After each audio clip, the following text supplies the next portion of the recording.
Hi hello my YouTube family members, నేను మీ పేజవాడ అమ్మాయిని. ఈరోజు మనం తీపావకాయ పట్టేసుకుందాం, వచ్చేయండి.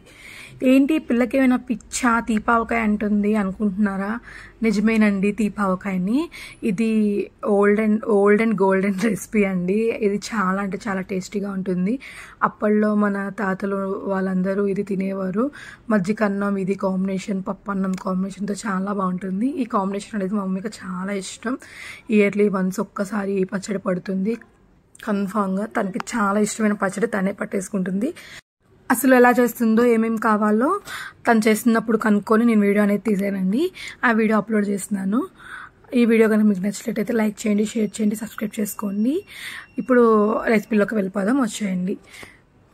తోటాపురి మామిడికాయలు ఉంటాయి కదండి, అవి తొక్కు అనేది తీసేయాలండి. పైన తొక్కు తీసేసిన తోటాపురి మామిడికాయలు కొంచెం పచ్చివైనా సరే, పండు కొంచెం పండినా సరే గట్టిగా అయితే ఉండాలండి కాయ. ఆ కాయని తొక్కు తీసేసి చక్కగా మధ్యలో జీడి తీసేసి, జీడి పైన ఒక పొర ఉంటుందండి, అది కూడా తీసి శుభ్రంగా చేసుకొని ఇలా ముక్కలనే కట్ చేసుకోవాలి. ముక్క అనేది పెద్ద సైజే కట్ చేసుకోవాలండి, ఎందుకంటే అది మనం లాస్ట్లో పచ్చడి ఎండలో పెట్టుకుంటాం, అది చిన్నగా అయిపోతుంది వెండి. సో ముక్క అనేది పెద్ద సైజే కట్ చేసుకోవాలి. ముక్కలని మమ్మీ కట్ చేసేసింది. బయట అయితే కట్ చేయరండి, తొక్కు తీస్తాం కాబట్టి బయట వాళ్ళు కట్ చేయరు, కట్ చేసిన వాళ్ళు. సో అమ్మ ఇంట్లోనే కట్ చేసుకుంటుంది మొత్తం. ఇలా కట్ చేసిన ముక్కలన్నీ ఒక బకెట్లో వేసేయాలి. ఈ పచ్చడికి కేవలం 5 ఇంగ్రీడియంట్సే సరిపోతాయండి. 5 ఇంగ్రీడియంట్సే సరిపోతాయి. సో అవి ఏంటి అంటే 8 తోటాపురి మామిడికాయలు, కేజీ-పావు బెల్లం, 1/2 kg ఆవపిండి, 50 grams కారం, 1 టేబుల్ స్పూన్ పసుపు, 2 టేబుల్ స్పూన్ సాల్ట్ అండి, అదే కల్లుప్పు. బెల్లాన్ని మనం ఇలా మెత్తగా చితక్కొట్టేసుకోవాలండి. ఇది నేను 8 మామిడికాయలకి చెప్పిన కొలతండి. అందులో హాఫ్ అయినా పెట్టుకోవచ్చు, మీ ఇష్టం. 2 కాయలతో అయినా పెట్టుకోవచ్చు. అవి మీరు ఆఫ్ చేసుకొని పెట్టుకోవాలి. ఇలా బెల్లాన్ని చిన్న చిన్న ముక్కలుగా దంచేసుకోవాలండి. ఎక్కడైనా పెద్ద ముక్కలు ఉన్నాయో చూసుకొని కొంచెం మెత్తగా నలిపేసుకొని మనం ముందుగా బకెట్లో వేసుకున్న మామిడికాయ ముక్కల్లో ఈ బెల్లం అనేది వేసేయాలి. వేసేసిన తర్వాత 1/2 kg ఆవపిండి అండి ఈ బకెట్లోనే వేసేసుకోవాలి.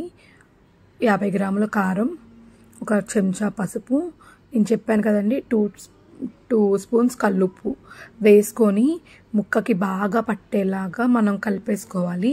ఎక్కడైనా సరే ఏదైనా కలవలేదు అనిపిస్తే మాత్రం మీరు అది కలిసేలా కలిపేసుకోవాలి. ఈ పచ్చడికి తొక్క తీసిన మామిడికాయే చాలా ముఖ్యం అండి, ఎందుకంటే తొక్క లేకపోతే మొత్తం ముక్క అనేది ఆ స్పైసెస్ అన్నీ పీల్చుకొని చాలా అంటే చాలా బాగుంటుంది టేస్టీగా. ఉట్టి మామిడికాయ పచ్చడిన తినేయచ్చు. ఇది పుల్లగా తీతిగా చాలా అంటే చాలా బాగుంటుంది.